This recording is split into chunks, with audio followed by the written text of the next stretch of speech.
On l'apprend ici, de la part de François Moncla, ils ont été battus du côté de Carcassonne. Et de François Moncla qui nous a rejoint aussi pour cette remise des prix. Oui, si tu veux. Voilà, je vais donner la parole. Alors, le comité d'organisation, le bureau du comité d'organisation est demandé ici sur le podium pour nous rejoindre, pour leur tirer un coup de chapeau aussi, parce que croyez-moi, sacré travail que d'organiser de telles courses avec tout ce monde. Et apparemment, ça s'est formidablement bien passé, on peut le dire. Pas évident de faire courir comme ça près de 3000 coureurs ou marcheurs dans les rues de Pau en nocturne. Et croyez-moi, on peut tirer un grand coup de chapeau à nos amis de la FSGT. On va donner la parole à Francis Barachina, justement, qui représente cette FSGT, c'est la Fédération Sportive et Cyclique du Travail, une fédération importante. Francis, et je le disais, 29e édition déjà, hein, c'est pas rien.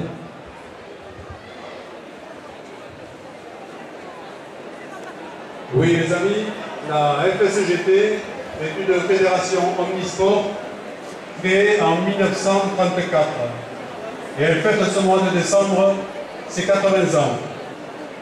Association sportive d'éducation populaire, la FSGT définit le sport populaire comme un sport de masse, de qualité, le moins cher possible, démocratique, laïque et convivial. Qu'est-ce que cela représente pour nous? Un sport au service de l'accomplissement du bien-être de l'homme, sans se limiter à une approche technique du sport, solidaire en acte contre les inégalités sociales, refusant la domination des plus forts sur les plus faibles, le tout sport marchand ou élitiste, participant à la construction d'un monde plus humain, plus citoyen, plus solidaire, dans une perspective d'universalité. C'est dans cet esprit que notre première course de la paix, qui était un marathon, fut organisée en septembre 1986. Notre engagement sur cette course tient donc depuis 29 ans, avec le regard et le soutien toujours affirmé par tous les présidents de la République française qui décernent aux vainqueurs une médaille. Cette année, c'est Madame Aubert, représentant le président de la République, qui est secrétaire général de la préfecture, qui la décernera. Cela montre l'importance de cette course de la paix. Depuis 2009, les courses de la paix se déroulent en nocturne à la fin décembre, près de Noël, avec un succès grandissant.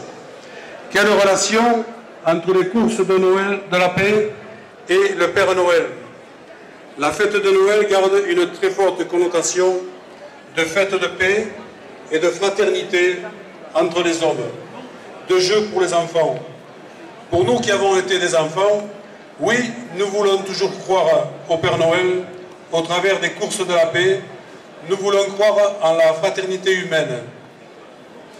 L'affirmation de la paix est le plus grand des combats, disait Jean Jaurès, assassiné à l'aube de la Première Guerre mondiale, dont nous commémorons cette année les 100 ans de l'armistice.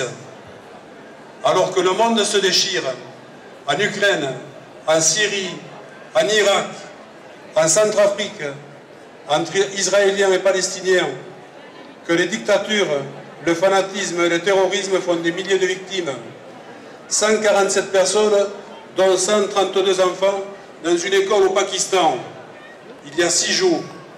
Nous voulons croire que chacun d'entre nous, ne serait-ce que par la pensée, peut apporter sa contribution à un monde meilleur.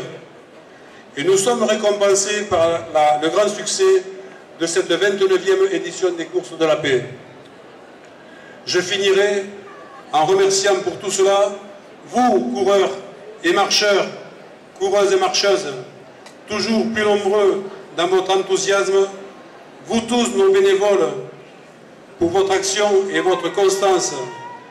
Nos parrains, Faisal Karaoui et Frédéric Tégéraud, tous nos fidèles sponsors, Beau Commerce, Crédit Mutuel, Idélis, Verdier, les établissements Bonbon Verdier, la République des Pyrénées, French Cancan, Easy Run, Géant Casino. Nous remercions également, et j'en finirai là, nos amis du ravitaillement, c'est le club du LSCJ Jurançon, Christian Théo et Denis Dussault. À la soupe, c'est Thierry Deveau qui vous a concocté cette soupe très chaude. Les animateurs, Jean-François Agras, Imé Ladmi, les cyclistes amateurs de l'Escar Vélo Sprint, Alain Laplace qui est avec nous à côté de moi, et puis les cycles Pédégaille. Et je finirai en vous disant tout simplement que d'ores et déjà nous vous donnons rendez-vous pour une exceptionnelle 30e édition qui aura lieu le samedi 19 décembre 2015. Je vous remercie.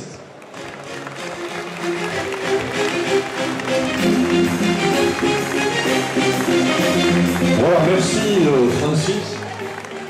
Francis Barachina, donc, qui représentait la FSGT. On va donner la parole à Madame la secrétaire générale de la préfecture, qui représente Monsieur le préfet, c'est Madame Aubert.